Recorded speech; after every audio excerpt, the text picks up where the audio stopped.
Ah ouais, non, non, en ce moment, il fait super chaud. Là, je suis content. On a démarré l'enregistrement, donc je vous présente Jérémy qui vient de boire de la flotte et qui disait, là, en ce moment, c'est vrai que c'est hyper important de s'hydrater. On a ce réflexe, c'est marrant, hein. On a ce réflexe, tu vois, de plus boire quand il fait chaud. Mais je vois la majorité du temps, et je vois des amis, je vois des personnes de ma famille, c'est des vrais chameaux, ils boivent pas. Même quand il fait pas chaud, alors que quand t'as pas cette sensation, tu vois, déshydratation, tu as moins ce réflexe de boire, alors qu'en fait, on devrait boire de manière régulière.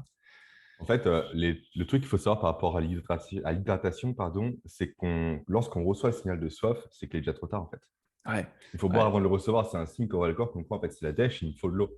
Mais pourquoi ouais. attendre ce signal-là pour boire? Du coup, c'est comme si c'était à chaque fois sur la tangente pour boire un verre. Alors que l'hydratation, c'est à base de tout, c'est à base du cerveau, c'est à base du corps, de l'énergie, de tout, quoi. Ouais, tu vois, c'est marrant ce que tu dis, parce que pour le coup, mon grand-père faisait beaucoup de montagne et d'alpinisme, et c'est lui qui m'a il était médecin, il m'a toujours martelé ça. Il m'a dit, tu sais, Quentin, quand tu as soif, tu es déjà déshydraté. Hmm. Il ne faut pas attendre d'avoir soif parce que c'est déjà trop tard en fait. Et en fait, tu vas boire beaucoup d'eau pour compenser le truc, mais le fait de boire beaucoup d'eau d'un coup, ton corps il assimile moins bien, ça peut créer des problèmes de ballonnement, de plein d'autres choses. Et il y a un dicton, je ne sais plus de quel pays j'avais entendu et que j'avais beaucoup aimé, c'était mange ce que tu bois et bois ce que tu manges. Ouais, Dans le sens, l'importance c'était de la toujours mastication également dans l'alimentation. Ouais. exactement. Ouais. Exactement, de boire pas des grosses quantités, mais plein de petites quantités régulièrement. Et Hmm. quand tu manges, de vraiment mâcher et qu'en gros, tu boives la nourriture pour faciliter en fait l'absorption des nutriments et la digestion, quoi. En fait, ce qu'il faut savoir par rapport justement à l'alimentation, par rapport au tube digestif, c'est que la seule action concrète et consciente que l'on peut avoir, c'est la mastication. Tu Carrément. ne peux pas contrôler effectivement la vitesse d'absorption, contrôler tes sucs gastriques, etc. Tu ne peux pas. Du coup, contrôle ce que tu peux contrôler et optimise-le. Et en fait, au niveau de l'alimentation, au niveau de la bouche, tu sécrètes l'amylase salivaire, qui est l'enzyme de digestion en fait, de tout ce qui est glucides. En fait, tu fais une prédigestion. Plus tu vas mâcher, plus tu vas prédigérer. Donc, plus tu vas Ok. faciliter le travail par la suite, en fait. C'est vrai que c'est intéressant. Bah, typiquement, comme du pain, toi, tout le monde dit le pain, effectivement, c'est des glucides complexes, machin, machin, c'est intéressant, c'est bon, pas spécialement. Mais plus tu vas le mâcher, plus tu vas sentir un goût sucré. Pourquoi? Parce que tu vas Hmm. commencer à décomposer les chaînes d'acide en plus petites chaînes, en molécules Hmm. simples. Et les molécules simples, c'est quoi? Eh ben, c'est le sucre. Donc, d'où l'importance de bien mâcher, pardon, comme tu le dis, effectivement, ce proverbe est effectivement très parlant et très intéressant à avoir à l'esprit, quoi.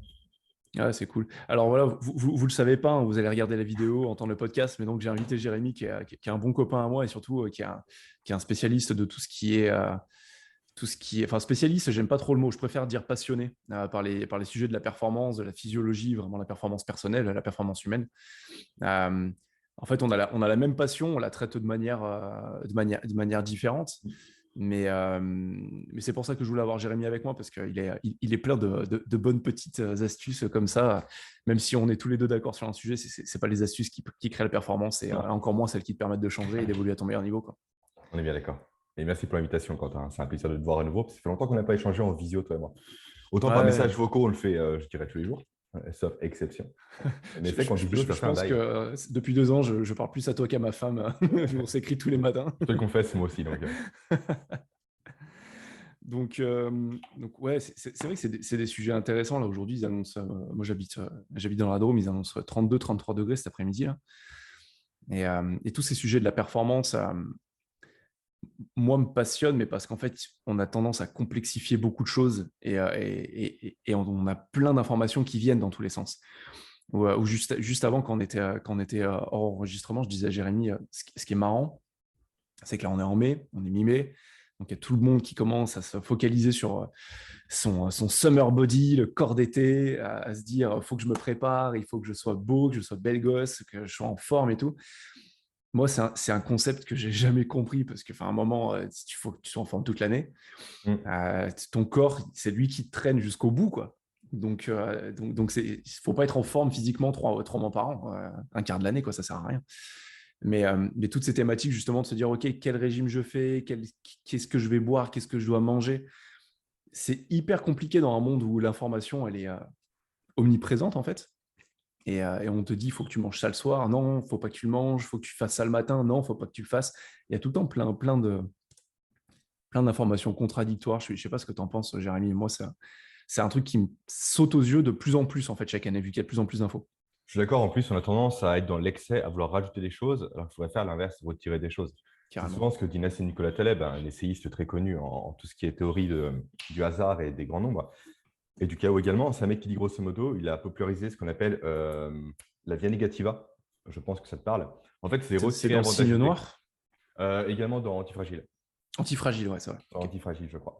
Et il dit il faut mieux en fait retirer des choses avant d'ajouter des choses. Une personne qui veut perdre du poids, pour reprendre un peu l'exemple sur lequel tu es parti, aurait mieux à faire à retirer le McDo qu'elle mange tous les 15 jours ou même toutes les semaines, voire tous les jours actuellement, vu les comportements actuels, plutôt que d'ajouter de la salade à chacun de ses repas, toi. Ouais. Commence par retirer avant d'ajouter. Et effectivement, les régimes proposent d'ajouter des super aliments, d'ajouter ceci, cela, des compléments alimentaires. Non, commence par la base, quoi. Mange déjà des bonnes choses, crues, bio, intelligemment, et après ajoute des choses. Fais pas l'inverse. Arrête de complexifier, comme tu dis, on complexifie trop aujourd'hui. Alors que l'être humain, c'est pas de la simplicité. Et je trouve qu'on marche un peu sur la tête par rapport à ça. Ouais. Et Ah, pareil en c'est clair. productivité, en termes de logiciels d'outils. Hein. Tu accompagnes des J'ai- gens, moi aussi, tu le vois parfaitement bien. Quoi. Les gens ont ouais. 1000 outils, et au final, tous ces outils font quasiment la même chose. Ça te sert à quoi? Prends un seul outil, maîtrise-le. Point barre. Hmm. Ah, je suis entièrement d'accord, j'allais rebondir là-dessus. Et tu vois, ce que tu dis, ça me fait penser à deux choses. Tous les super aliments, les compléments alimentaires qui sont vendus, il y a toujours cette petite phrase à prendre dans le cadre d'une alimentation équilibrée et complète, saine et équilibrée. Et en fait, ça commence par la petite astérix. C'est commence à avoir une alimentation saine et équilibrée. Parce qu'en plus, tu parles des nutriments, tout ça. Et je lisais un bouquin, c'était l'année dernière, je me souviens, ou c'était peut-être un article, je me souviens plus, mais d'un spécialiste en fait en préparation physique et qui est très poussé sur le côté de la nutrition, qui est aux États-Unis. Et son nom me reviendra, je le dirai tout à l'heure. Et en fait, il expliquait un truc hyper intéressant que dans une étude, il avait lu que même si tu mangeais, tu vois, des, des fruits et des légumes issus de la permaculture, donc même plus du bio, même plus rien, il n'y a plus d'insecticides, quoi. C'est 100% naturel. Aujourd'hui, en fait, nos sols, ils sont tellement Ouais. en mauvais état que même sans insecticides, même sans rien, tu manges un concombre aujourd'hui comparé à un concombre d'il y a 100 ans, il n'y a absolument pas la même dose de nutriments.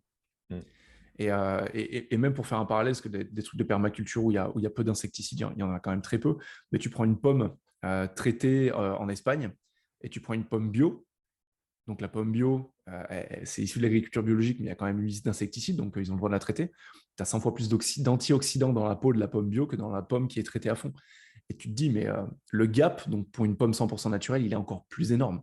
Et c'est ces nutriments qui te donnent du carburant aujourd'hui. Complètement, c'est que les gens pensent souvent en termes de calories, donc macronutriments, lipides, glucides, protéines. Sauf que sans micronutriments, donc tu parles des vitamines et des minéraux, en fait, les macronutriments ne servent à rien. Ils ne peuvent pas être activés. Ils n'ont pas les leviers de base. En fait, c'est comme si tu avais le gaz d'une partie, l'étincelle de l'autre, il faut faire match les deux, quoi.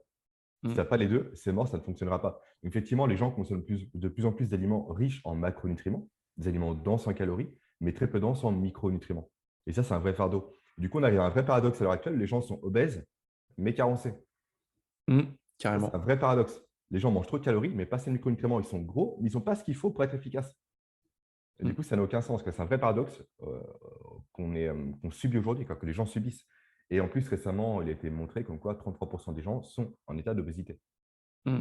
En France, en En Europe, France, dans le en monde? France, En je France, crois. ouais. En France, je sais que chaque année, c'est assez intéressant parce qu'en fait, on parle de plus en plus justement de sport, de nutrition. Ça prend vraiment de la place, même dans les médias traditionnels comme la télé, la radio. Et pourtant, tu vois, ça continue à grimper. Mais parce que tu as aussi en parallèle, je pense, tu vois, c'est ma vision des choses, mais on évolue dans un cadre qui est de plus en plus stressant. Bien sûr. Et le réflexe du corps, c'est quand tu es stressé, gras, sucre. Donc au final, Bah, tu vas te égale jeter. énergie. Égale énergie. C'est exactement ça. C'est exactement ça. Parce qu'avant, il y avait très peu de gras, très peu de sucre dans la nature, il y a 10 000 ans. Et quand on avait sous la main, il fallait en bouffer jusqu'à ce que tu aies envie de gerber parce qu'il fallait que tu fasses il fallait que tu fasses un stock pour le reste. Parce que tu n'étais pas sûr de pouvoir retrouver ça derrière. Et ça donnait de l'énergie, ça donnait de la résistance, ça permettait de survivre. Aujourd'hui, en fait, on est en mode survie tous les jours, quoi. C'est ça. En plus, le plus gros problème par rapport à ça, c'est que le corps humain, en fait, il y a deux hormones qui gèrent la faim, c'est la gréline et la leptine, qui contrôlent soit la faim, soit la satiété. Et en fait, l'hormone de la satiété, plus on devient gros, plus elle est perturbée. Et Mm. moi, elle va envoyer le signal de la satiété au corps humain. Elle, Le elle corps est, croit elle est décalée dans le c'est temps. ça. En fait, le corps croit constamment qu'il a faim. Mm. Du coup, forcément, il se prend en position survie. Donc, il stocke des graisses. Donc, en fait, plus on est gros, plus on va stocker du gras. Donc, c'est un vrai cercle vicieux qu'il y a derrière en plus. Mais comme tu dis, ça lié avec le stress principalement. Les gens sont de plus en plus stressés. Et le réflexe du corps, effectivement, c'est avoir de l'énergie pour faire face à un stress. Là où avant, il était ponctuel, tu avais un tigre dans le sabre, forcément, il fallait de l'énergie rapidement pour le combattre. Du coup, ingérer des nutriments rapidement, a posteriori. À l'heure actuelle, le stress est complètement permanent. Du coup, forcément, on va manger, manger, manger, faire face à un stress qui, malheureusement, ne va pas disparaître. Du coup, Hmm. la prise de poids, d'où l'anxiété, d'où l'inflammation, etc., quoi. Le stress, Ouais. c'est le mal du siècle. Ouais. Et en plus, tu vois, c'est intéressant parce que dans toutes les maladies liées au stress, moi, c'est un sujet qui me parle beaucoup parce que je suis un anxieux de nature et j'ai appris avec le temps à changer ça. Tu vois, tu as les maladies cardiovasculaires, tu as les maladies neurodégénératives, tu as une fatigue, tu as l'anxiété chronique, tu as beaucoup de choses qui sont liées au stress, enfin, qui sont une répercussion du stress. Et là-dedans, il y avait aussi l'apparition d'un prédiabète. Et pendant longtemps, je me suis dit, mais pourquoi? Et en fait, il n'y a pas si longtemps que ça, ouais, il y a pas si longtemps que ça, je pense que c'était il y a 6 mois, 1 an, où je me suis rendu compte qu'en fait, la principale hormone liée à un stress chronique, donc le cortisol, cette hormone, elle a, que tu le sais aussi bien que moi, plein, mais peut-être sûrement mieux que moi, elle a plein de rôles à jouer, mais elle a notamment ce rôle lié au stress. Et j'avais regardé la chaîne chimique, en fait, la chaîne moléculaire du cortisol, et tu vois qu'en fait, c'est principalement composé de glucose. En fait, Mm. le fait, quand tu es très stressé d'en avoir beaucoup dans le sang, mécaniquement, rien qu'avec un taux de cortisol élevé dans le sang, ça t'augmente ton taux de glycémie. Et en plus, le cortisol déstocke le glucose. Donc Tu peux, forcément, tu peux, tu peux m'en en dire fait, plus? le cortisol, c'est hormone du stress. L'idée, quand tu fais face à un stress ponctuel, en tout cas quand nos ancêtres Ouais. faisaient face à un stress ponctuel, un tigre dans le sabre à nouveau, on va prendre l'exemple, forcément, le cortisol se met en branle pour déstocker du sucre. Pour que Yeah. le corps de la personne ait l'énergie nécessaire, soit pour Hmm. combattre, soit pour fuir. Sauf qu'à l'heure actuelle, forcément, il n'y a plus du coup cette notion de spontanéité. Donc le corps est constamment soumis du cortisol. Du coup, constamment, il y a une élévation du glucose sanguin. Hmm. Pour le faire baisser, il y a l'insuline qui Ok. va arriver. Hmm. L'insuline, qu'est-ce qu'elle fait? Eh ben, au bon moment, elle va se détraquer. Hmm. L'insuline, c'est quoi? C'est vraiment en fait qui permet de réguler le taux de sucre dans le sang. Et sauf que quand elle est détraquée, on parle de diabète de type 2. Ok. Et sûrement lié aussi à cette sensation, des fois, quand tu es ultra stressé pour reprendre la parole avant une réunion, quelque chose, d'avoir les jambes qui flagellent et de se sentir un Hmm. peu en coton, quoi. Bah, ça, grosso modo, c'est un réflexe du corps humain, effectivement, pour être. Ouais. En fait, quand tu as du stress, forcément, tu as la pupille qui se dilate, tu as un effet tunnel. Tu vois uniquement ce qui est face à toi parce qu'aux alentours, Hmm. tu as des tremblements qui Ça, c'est sont l'adrénaline, ouais. complètement. Puis c'est fait du coup pour avoir des réflexes à la base. Hmm. Tu as un tigre à nouveau qui t'attaque, bim, tu as un réflexe de mettre ton bras pour te protéger. Forcément, Hmm. un micro-tremblement, c'est les muscles qui s'activent pour être plus rapide. Tu as aussi le système digestif qui s'arrête. Tu ne veux pas Hmm. digérer quand tu es sous stress. C'est pour ça que je recommande souvent aux personnes de manger dans un endroit calme et posé pour mieux Hmm. digérer. Tu as la vessie qui se contracte aussi. C'est vrai que les Hmm. gens veulent faire pipi avant d'aller au WC, quand ils sont stressés, pardon. Pas mal de signes, effectivement, qui sont à la base faits pour répondre à un danger. Un Hmm. danger à nouveau qui est ponctuel, pas qui est permanent. Hmm. Et tout ça détraque du coup le système immunitaire et le corps de façon générale aussi. Hmm. Ouais, tu vois, c'est hyper intéressant. En plus, ça nous mène sur une voie qui montre que tout est ultra complexe. Et dans ce monde, en fait, où tu as une information constante, on a tendance à s'arrêter à cette complexité, à se dire, putain, c'est trop complexe, je vais revenir, j'arrête de réfléchir, en fait. Alors qu'en fait, il faut bien, je pense que le premier réflexe, tu vois, c'est d'apprendre à faire un bilan de ce qu'on fait dans la vie, de notre quotidien, de comment on fonctionne, et en fonction de ça, d'essayer de trouver des solutions. Tu vois, je te partageais que là, moi, je prépare des grosses courses sur l'été en Ouais. trail. Et mon défi de cette année, ça a été la nutrition. Parce que, comme toi, il y a quelques années, moi, j'étais beaucoup plus costaud. Je faisais 90 kg, 92 kg pour 1,88 m. Aujourd'hui, je fais 10 kg de moins.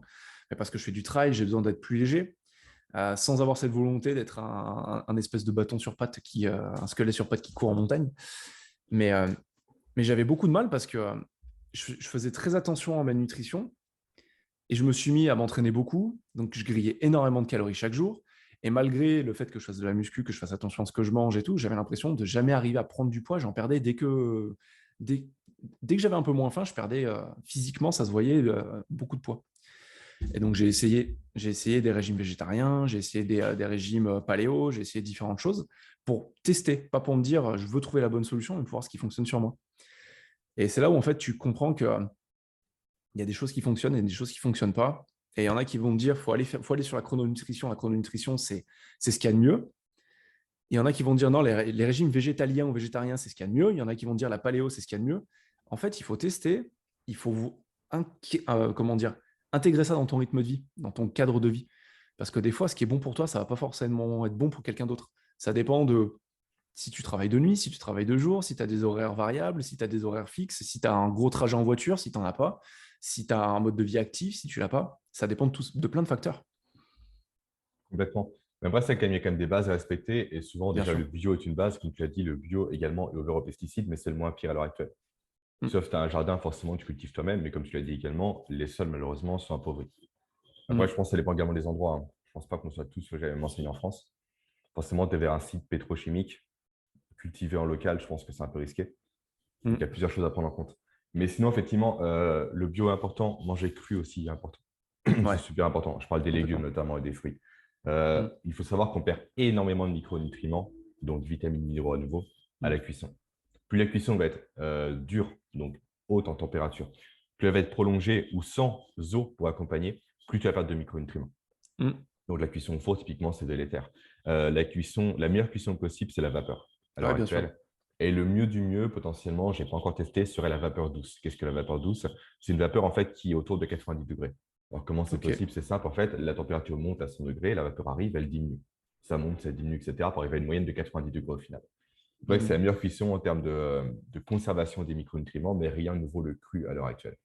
ah, Après, complètement. effectivement, c'est plus simple de Complètement. manger cru en été qu'en hiver, Mm, mais commencer ses repas par des aliments crus est intéressant. Et en plus, le bénéfice du cru, c'est que c'est compliqué à digérer. Donc, en commençant par du cru, tu vas dire à ton corps humain, grosso modo, balance les bonnes enzymes pour digérer. Et comme ça, ce qui va arriver par la suite sera plus simple à digérer aussi. C'est là que c'est intéressant. Donc, ouais, du cru. Également, un élément sur lequel les gens font souvent la passe, ce sont les acides gras. Aujourd'hui, on mm. pense que manger gras, ça fait grossir. Non, c'est des conneries. Le gras est essentiel pour le corps humain. Le cerveau est composé à hauteur de 60% de gras à l'heure actuelle. Donc forcément, si tu ne manges pas de gras, ton cerveau directement va décliner, c'est logique. Après, il y a différents types de gras. Pour faire très simple, parce que du coup, après, c'est bien potentiellement complexe, il y a deux types de gras à privilégier, les monoinsaturés et les polyinsaturés. Mm. Donc, oméga 6, oméga 3 et oméga 9. Et dans ces oméga, dans les trois oméga que je viens de citer, donc 3, 6 et 9, le 9 dans l'huile d'olive principalement. Franchement, huile d'olive vierge, première pression à froid et bio, et venant de France, c'est un must-have. Alors pourquoi autant de détails? Parce que grosso modo, le procédé de fabrication de l'olive que je viens de décrire est le meilleur pour la conservation des oméga, des omégas. Et pourquoi France? Parce que la législation en France est très stricte. Mm. Donc forcément, qui peut le plus, voilà, peut le moins, quoi. Donc c'est la meilleure. Moi, personnellement, je prends des bouteilles de chez Émile Noël, voilà, pour tout vous dire. Ça coûte un bras, par contre, c'est quasiment 10-12 balles la bouteille, mais ça vaut le coup. Encore une fois, je pense qu'il faut arrêter de faire l'impasse sur l'argent qu'on met pour sa santé. Là, ce que tu viens de dire, c'est hyper intéressant. Alors moi, tu vois, j'ai la chance d'habiter dans la Drôme, je suis à 25 minutes de Nyons, donc l'huile d'olive, pareil, on achète que de l'huile d'olive de la région. Mhm. Et là, tu vois pas, j'ai mon petit olivier là, qui commence à avoir des petites grappes, donc j'en aurai en octobre. Sympa. Mais, euh, mais ce que tu viens de dire, c'est hyper intéressant parce que j'avais une discussion il y a quelques mois lors d'un séminaire que je faisais avec des clients. Et, et le midi, je vois une des personnes qui était avec moi dans le séminaire, enfin qui, elle, y assistait, me dire, ça, j'adore, je pense qu'elle me parlait tu vois, ça devait être des carottes crues, des crudités. Pour une fois, à un séminaire, on a mangé un truc qui était équilibré, qui n'était pas gras, qui n'était pas trop transformé le midi. Le déjeuner était vraiment très bien, ce qui est important pour l'énergie l'après-midi. Mais elle me disait, moi j'adore les carottes, je pourrais en manger tout le temps, c'est vraiment mon plus gros poste de consommation, quoi. J'en mange tous les jours.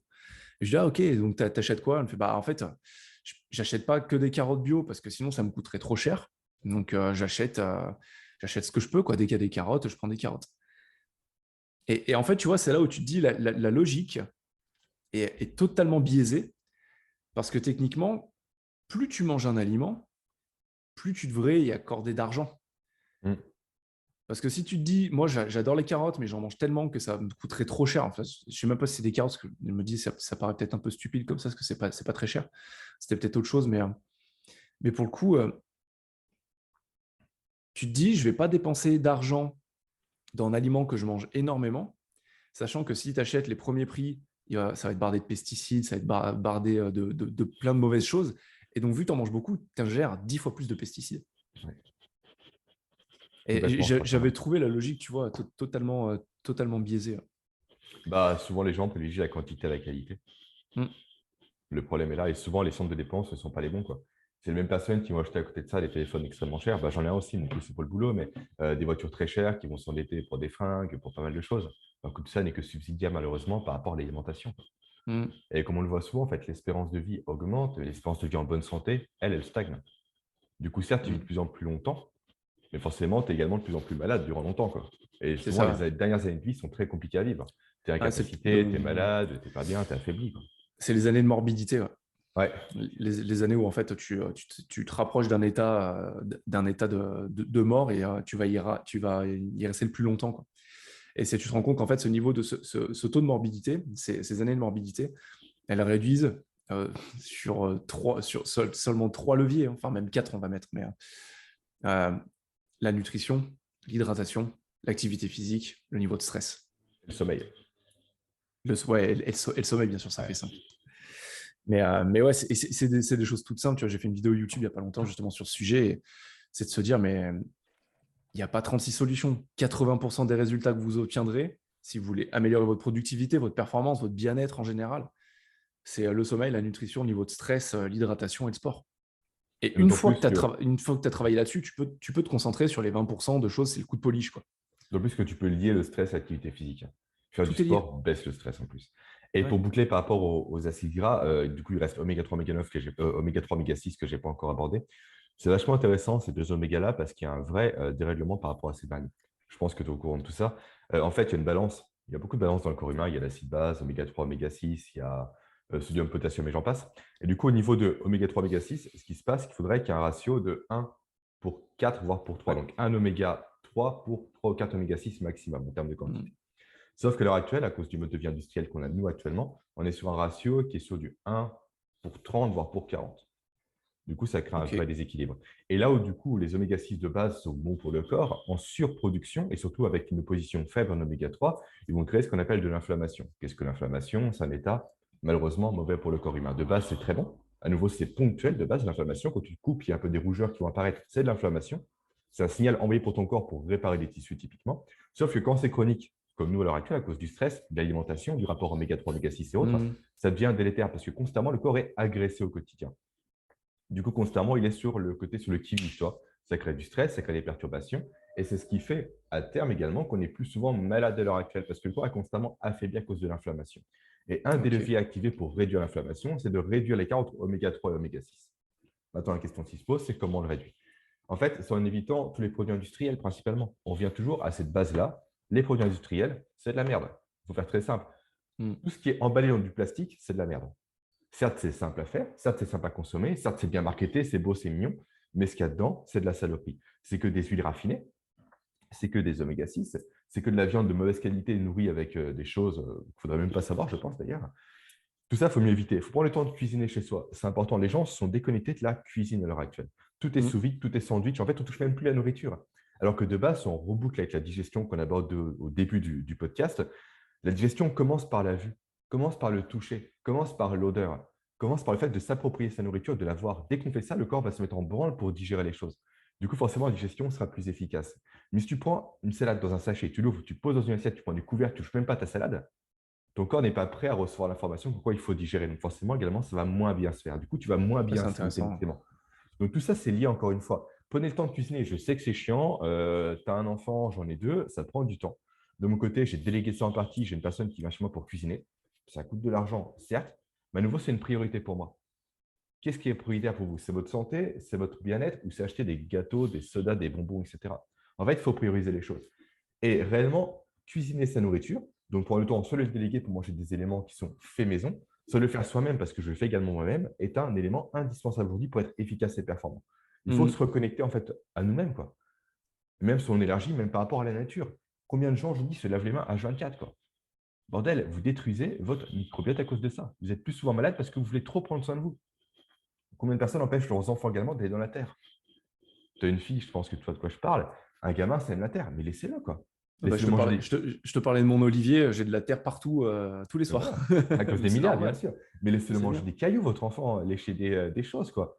Forcément, dans la mesure du possible, bien évidemment. Mais laissez-le au contact de la nature. Il a été prouvé comme quoi les gens qui vivent en campagne avec des vaches, des animaux, ont un meilleur système immunitaire. Pourquoi? Mm. Parce qu'ils sont constamment euh, Dehors. à l'encre. Dehors Ouais, et puis au contact de la nature. à l'encontre d'agression, c'est ça, de Mm. microbes, etc. Le corps se renforce à ce contact-là. Par rapport à un enfant qui est citadin, qui est gaborré de gel hydroalcoolique, qui ne touche rien, qui ne voit rien, lui est plus souvent malade. Et forcément, quand on commence déjà malade petit, on sait bien qu'à terme, forcément, l'adulte ne sera pas également fort à son niveau. Et si en plus il Mm. mange que industriel, etc., forcément, on arrive sur des gens qui, malheureusement, aujourd'hui sont faibles, de plus en plus faibles. Et dès qu'il y a une maladie, forcément, ils la chopent, ils sont tous fatigués. Et en plus, souvent, on dit que les gens sont dépressifs. C'est lié aussi à ça, quoi. En fait, Ouais, tout est putain complètement. de lié, quoi. Tout est lié. C'est, Réellement, il c'est, faut... Vas-y. non, mais ce que tu dis, c'est hyper intéressant. Ce que tu vois, tu dis, les gens sont dépressifs liés à ça. Je veux juste faire une petite aparté là-dessus. Euh, et en plus, je crois que là, tu es en train de lancer un nouveau programme qui parle de ça, des deux cerveaux. Tu as effectivement le cerveau qu'on a dans la tête, mais il y a le cerveau qu'on a dans les intestins. Tu l'as cité, le microbiote. Ouais. Et il y en a énormément qui se disent, mais tu vois, même des fois des clients qui sentent un peu, sans aller jusqu'à la dépression, mais un peu de vague à l'âme, tout ça, et qui vont se dire, enfin, qui vont me dire, bah, pourtant j'ai essayé la méditation, mais ça marche pas, j'ai essayé la cohérence cardio-respiratoire, ça marche pas, j'ai essayé de plus cadrer mes horaires, mais ça marche pas. Pourtant j'aime mon métier, hein, mais je sais pas, je me sens machin. Et en fait, quand tu regardes la nutrition, ils font absolument pas attention à ce qu'ils mangent. Et des fois, il suffit juste d'une petite cure de levure ou de machin ou de trucs et tout pour repallier en fait, enfin pas forcément t'as les levures, mais de probiotiques Mm. aussi pour relancer un peu le microbiote. Et, et c'est énorme, l'impact est énorme. Tu auras peut-être un meilleur ordre de grandeur que moi, mais je crois qu'on a 100 ou 200 millions de neurones dans les intestins qui se baladent à ce moment-là. Même peut-être plus, je sais pas. Alors, je ne sais plus précisément d'idée, mais grosso modo, il faut savoir qu'on est plus on est plus des microbes que des cellules, en fait. On a plus de microbes en nous que de cellules. Complètement, ouais. Donc, à partir de là, effectivement, tout est dit. Et en plus, le microbiote, donc tout ce qui est principalement dans l'intestin, parce que c'est là qu'il y a la plus grosse zone, influence directement nos décisions du quotidien. En Hmm. fait, c'est simple, comment nos décisions sont prises, c'est par le cerveau, grosso modo. Il y a un système nerveux qui va induire tout ce qui est faits et gestes au quotidien. Sauf qu'on a découvert, façon de parler récemment, qu'il y avait un deuxième système nerveux au niveau du système digestif, en fait, Hmm. via notamment le nerf vague qui relie les deux, et le système nerveux, on appelle le système nerveux entérique. Et en fait, on a découvert que 80% des informations du corps humain vont dans le sens ventre-tête et non pas dans le sens tête-corps. Hmm. En Intéressant. fait, réellement, c'est le ventre qui nous drive au quotidien. C'est le ventre qui gère nos émotions. C'est le ventre qui gère notre motivation. C'est lui qui gère tout. Et pendant des années, on a parlé de Freud, comme quoi il faut s'intéresser au cerveau sur un divan, j'en passe. En fait, commencez à manger mieux, quoi. Commencez à manger mieux, etc. Le ventre ira mieux, les populations microbiennes iront mieux, il n'y aura plus de déséquilibre par rapport à ça, et ça ira mieux au niveau mental. Ouais, puis Ça on en paraît un revient, peu ésotérique, mais on c'est en vrai, revient aux quoi. nutriments, hein. Le cerveau, Oui, oui, il va te pomper 20-25% de ton énergie quotidienne, juste le cerveau, alors qu'il représente Hmm, 2% de la masse bien sûr. du corps. Comme pour l'oxygène, Et, c'est pareil. Hmm. ouais, et tu dis, si tu n'as pas les bons nutriments, si tu n'as pas les bons macronutriments, ça ne peut pas fonctionner. Parce qu'il n'a pas toutes les billes pour décider correctement. Et tout ça, ça vient de ce que tu manges, et ces informations, elles reviennent de ton ventre, enfin de ton système Complètement. digestif. Et également, pour boucler sur le microbiote, les gens ne mangent plus fermenté à l'heure actuelle. Et ça, Ouais. c'est un gros problème. En fait, c'est simple. Les gens, aujourd'hui, à nouveau, tout est pasteurisé, tout est aseptisé. Les gens ont peur des bactéries, ont peur des microbes. Hmm. Sauf les nourritures fermentées. Donc, je parle typiquement du choucroute, c'est la Ouais, fermentation. j'allais dire, la choucroute, c'est la vie. Ben voilà, c'est la base. Un peu moins en été quand il fait 40 degrés, mais je parle du Faut pas, kimchi. faut pas dire ça à mon père, hein. C'est le Non, mais roi à faire j'adore. des J'adore choucroutes ça et aussi. des fondus savoyards en août. Il faut être atypique dans la vie, il faut casser les codes. Non, mais je parle du kimchi, je parle également du kombucha en boisson, Ouais. etc. Les choses sont faciles à faire chez nous. En fait, nos grands-parents et arrière-grands-parents n'avaient pas de frigo chez eux potentiellement. Et le mode de conservation, c'était la lactofermentation. Ils prenaient des bocaux, ils mettaient plein de légumes dedans, un peu d'eau, un peu de sel, ils laissaient ça fermer durant des mois et des années. Hmm. Là-dedans, ça fermentait, ça devenait acide, etc. Et tout ça, c'est bon pour le corps. Réellement, on voit un shoot de bonnes bactéries dans le corps humain. Mais aujourd'hui, on n'en mange plus de ça, malheureusement. On s'en prive volontairement et c'est terrible, quoi. Idem, même chose dont on se prive actuellement, c'est tout ce qui est abats et tout ce qui est bouillon d'os. Hmm. Avant, nos grands-parents à nouveau mangeaient tout dans une carcasse. Ils faisaient bouillir les os, ils faisaient de la soupe avec. Et ça, c'est bourré de collagène. Le collagène, c'est quoi? C'est la brique de construction, notamment du squelette humain. Et si le squelette humain de base est fragilisé par un manque de collagène, forcément, le corps humain va sous-performer. Pourquoi? Parce que l'énergie va être allouée à la base à ce qui est défaillant, à ce qui empêche la survie. Et si le corps humain de base est défaillant, si le squelette est défaillant, s'il est affaibli, l'énergie du corps va partir sur la stabilité du corps et non pas sur les compétences cognitives.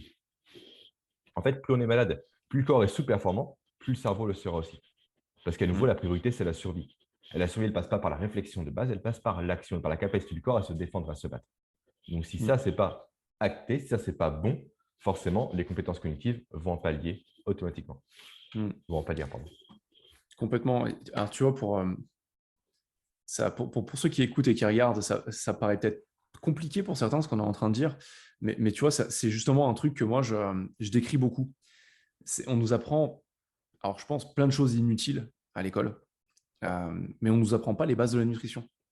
Et là, ce qu'on est en train de dire, il n'y a pas besoin d'avoir un PhD, d'avoir un doctorat en micronutrition ou en chimie ou en chimie macromoléculaire, ce que tu veux, pour comprendre ce qu'on est en train de dire, ni d'être médecin. C'est les bases de la nutrition. En fait, les gens s'y intéressent pas aujourd'hui. Mais ce qui est normal, parce qu'en fait, intellectuellement, on a toujours envie de raccourcis et on a envie de répondre à une question. Pourquoi est-ce que je perds du poids? Et on va trouver des réponses simplistes. Pas simplifiées, mais simplistes. Pourquoi est-ce que je prends du poids? Pourquoi est-ce que je perds du poids? Pourquoi est-ce que je n'arrive pas à prendre de muscle? On va tout le temps tomber sur des réponses simplistes. Alors qu'en fait, il y a des bases. Tu vois, tu parlais même du stress. Il suffit de pas assez dormir pour être stressé. Le manque de sommeil favorise le stress. Bien sûr. La mauvaise nutrition favorise le stress. Stress mental, mais le stress oxydatif aussi. Il y a plein de choses. Et même le stress physique favorise le stress oxydatif, donc c'est-à-dire le prévieillissement, le vieillissement prématuré des cellules, les inflammations et tout ça. Et tu te dis, en fait, si on nous apprenait à... Et il n'y aurait pas besoin de 10 ans, hein, il suffirait peut-être de faire 1 heure par semaine pendant 1 an aux élèves pour leur expliquer les bases de la nutrition, les bases du sommeil, les bienfaits du sport sur la performance cognitive, la performance physique. Et c'est un savoir, une fois que tu l'as, il est là.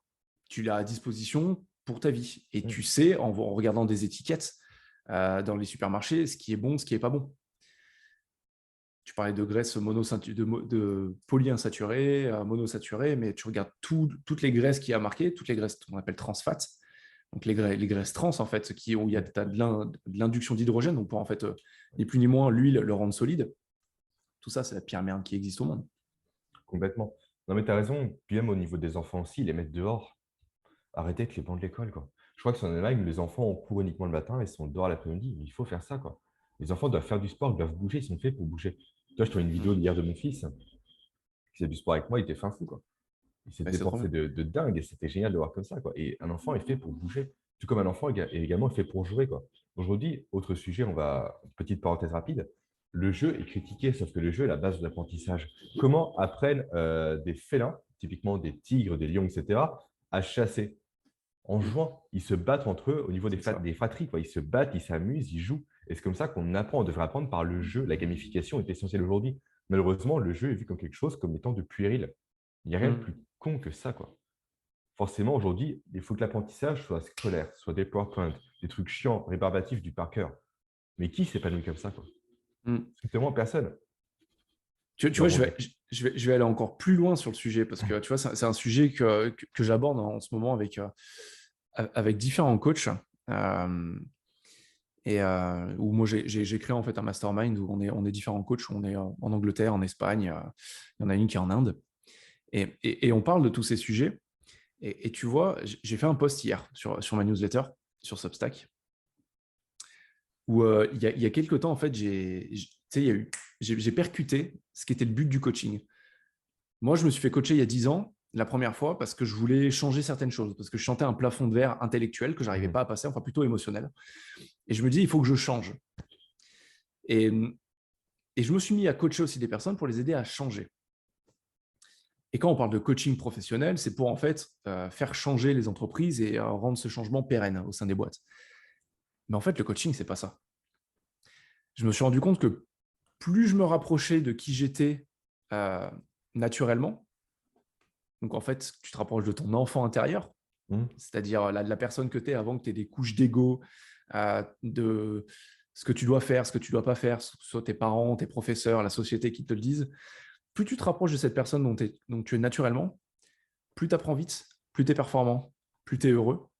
Parce qu'en fait, la vie, c'est pas être tout le temps, tout le temps, tout le temps sérieux. Il faut arriver à jouer. Et le jeu, c'est une part de la vie qui est hyper importante pour le bien-être, mais comme tu dis, pour l'apprentissage, pour la santé mentale, pour la santé physique, pour tout ça.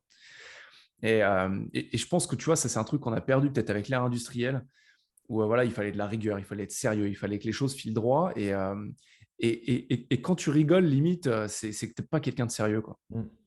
Alors que c'est tout l'opposé. Il y a un temps pour tout. pas être trop sérieux et être sérieux dans les bons moments, quoi.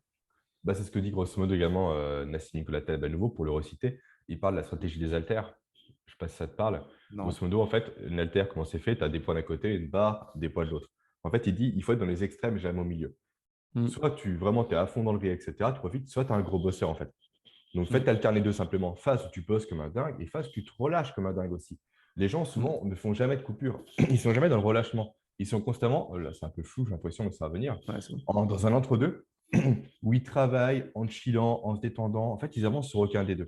Donc oui, Mm, rire c'est important, déconner c'est important, mais bosser aussi c'est important. Et du mm, coup, quand tu es vraiment dans cette notion d'alter, donc vraiment viser les extrêmes à chaque fois, soit je bosse comme un dingue et après je me détends réellement, je ne pense plus au boulot, je ne consulte plus mes emails, je suis avec ma mm, famille, je profite d'eux. Là, je pense que tu as trouvé effectivement le bon équilibre dans ta vie, quoi.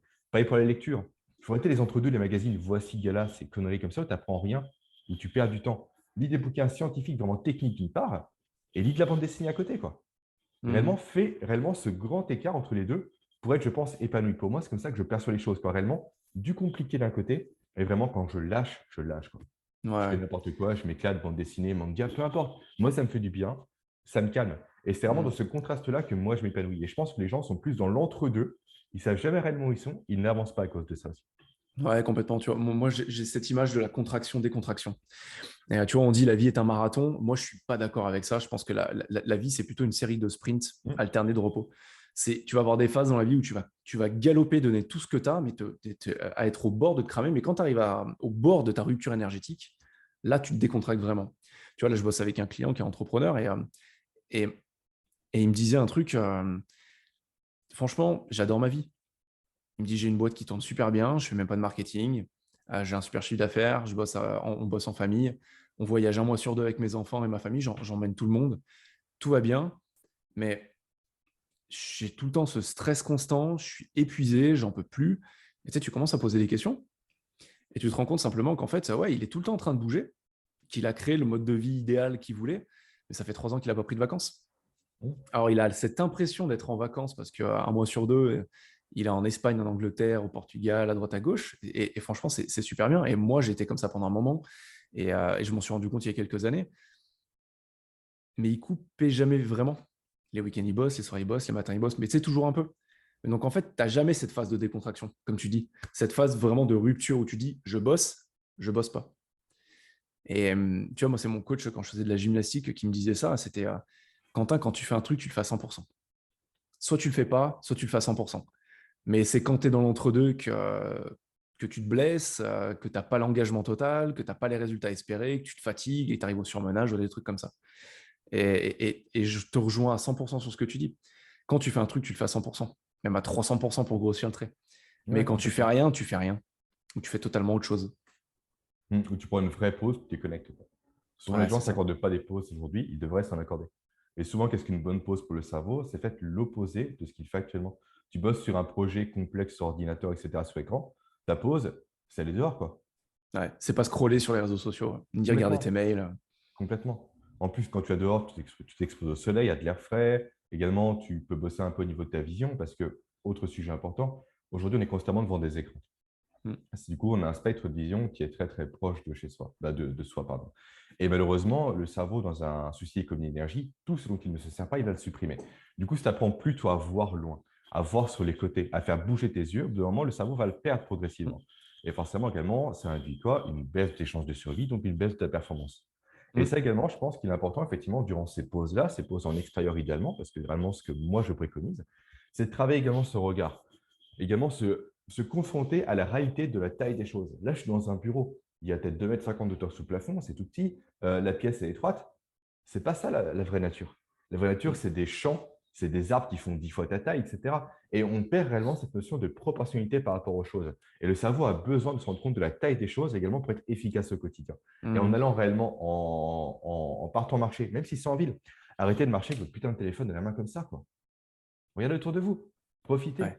Faites travailler vos yeux. Essayez de voir des choses de plus en plus loin, de lire des panneaux de plus en plus loin également. Et réellement, c'est un travail intellectuel à faire. C'est presque un jeu à nouveau. De Mm. se challenger chaque jour, de essayer de faire d'autres choses, de retenir sa respiration, de marcher en hypoxie, etc. Vraiment, s'amuser à tester son corps. Aujourd'hui, on est trop dans le confort, à vouloir juste être dans ses pantoufles tranquillement, à ne pas se challenger. Putain, mais Mm. challengez-vous, quoi. C'est comme ça qu'on progresse. Ah, complètement. Mais tu vois, c'est marrant parce que ce que tu me dis, ça résonne avec une partie d'un séminaire de Tony Robbins que j'avais vu il y a une dizaine d'années. En gros, c'est exactement ça, c'est la caricature de la société, quoi. Il fait, vous vous levez, vous êtes dans une boîte, un lit, dans une pièce, votre lit, enfin votre chambre, qui est dans une autre pièce, votre appartement. Quand vous sortez pour aller au travail, vous rentrez dans une boîte, votre voiture, pour Mm. aller dans un bureau, une autre boîte, vous allez bosser dans votre boîte, votre entreprise. Et en fait, c'est ça tout le temps, toute la journée. On est tout le temps enfermé. Mm. Et on est tout le temps à travailler sa vision fovéale, donc vraiment son focus, alors que la vision périphérique, elle est hyper importante. Et la balade, c'est ce qui favorise, enfin la balade, les activités plutôt de pleine conscience. Quand tu te balades, tu te balades. Quand tu vas marcher, tu vas marcher. Quand tu vas courir, tu vas courir. Quand tu vas te promener dans la nature, tu te promènes dans la nature et tu regardes. C'est ce qui favorise la pensée divergente. Mm. Et un truc, tu vois, que moi qui me rendait dingue quand je faisais des séminaires dans des grosses boîtes, c'était, je leur dis, j'ai pas 50 000 exigences, mais alors ok, vous me payez moins, mais ce serait bien de rajouter un peu dans votre investissement financier et de louer un lieu qui soit extérieur à votre entreprise. Ah non, mais ça coûte vachement d'argent. Ouais, le problème, c'est qu'en fait, si vous laissez les personnes dans le cadre de votre entreprise, ils vont rester dans cette pensée convergente. Ils vont rester dans le cadre de la banque, de la boîte dans laquelle tu évolues. Alors que si tu les fais sortir, mécaniquement, la pensée, elle est différente. Ils sont plus dans leur lieu de travail. Ils réfléchissent plus de la même manière. Et en fait, justement, ça permet aux idées de mieux se connecter. Ça permet de faire des pas de côté, de voir les choses différemment. Et, et aujourd'hui, tu vois, il y a un gros sujet sur la créativité où les boîtes disent, nous, il nous faut des personnes créatives, des personnes créatives. Mais en fait, la créativité, elle se contrôle pas. Tu peux créer un cadre qui la favorise. Et ce cadre, en fait, il n'est pas hyper compliqué, quoi. C'est laisser de la latitude et de l'autonomie aux personnes, les laisser se balader quand elles veulent aller se balader, parce que c'est là où ça clique.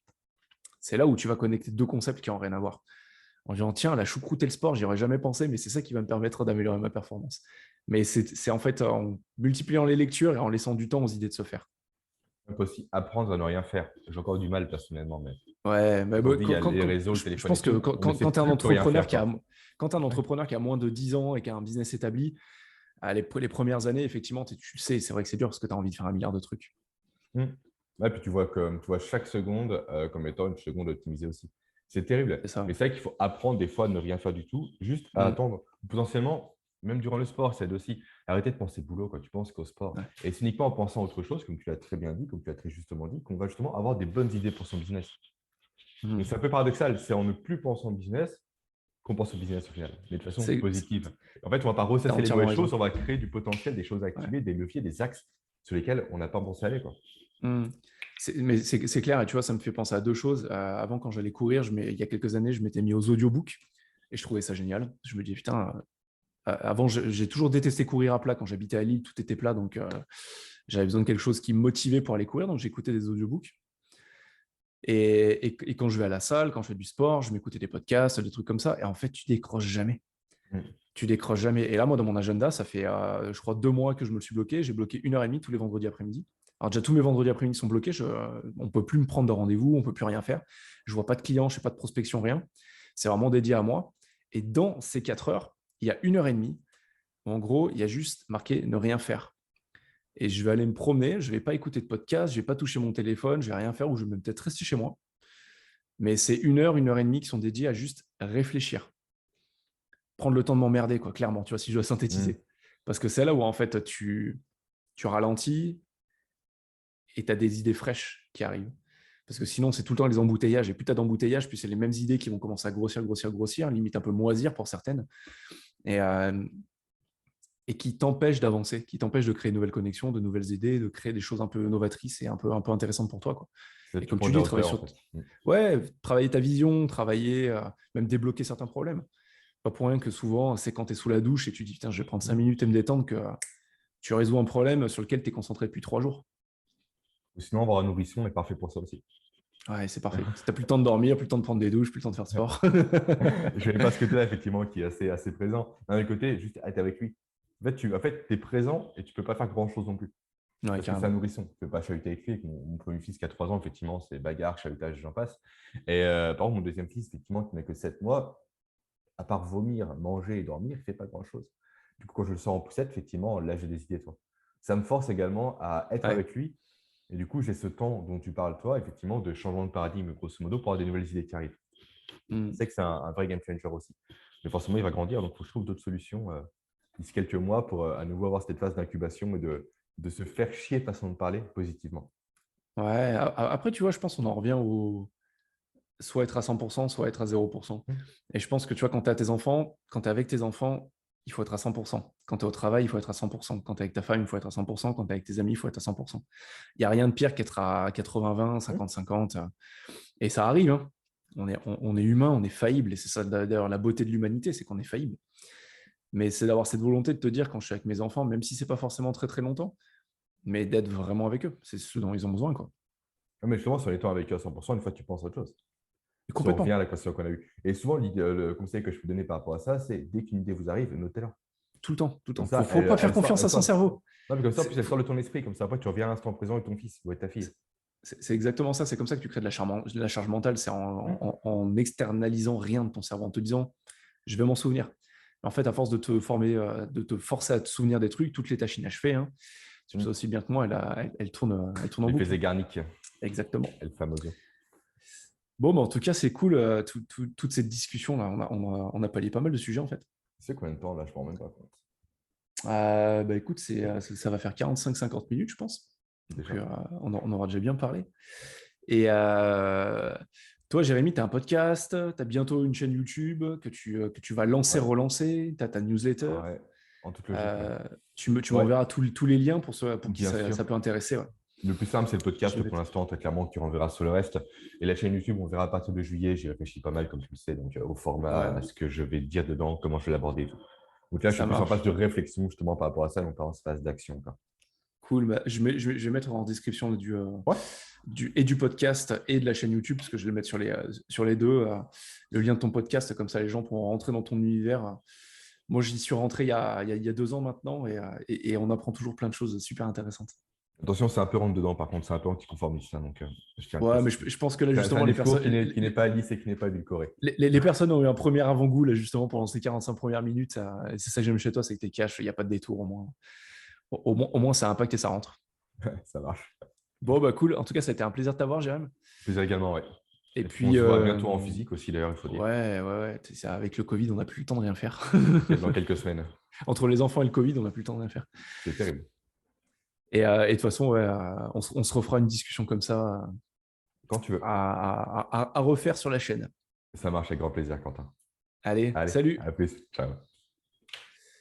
Attends, je coupe l'enregistrement.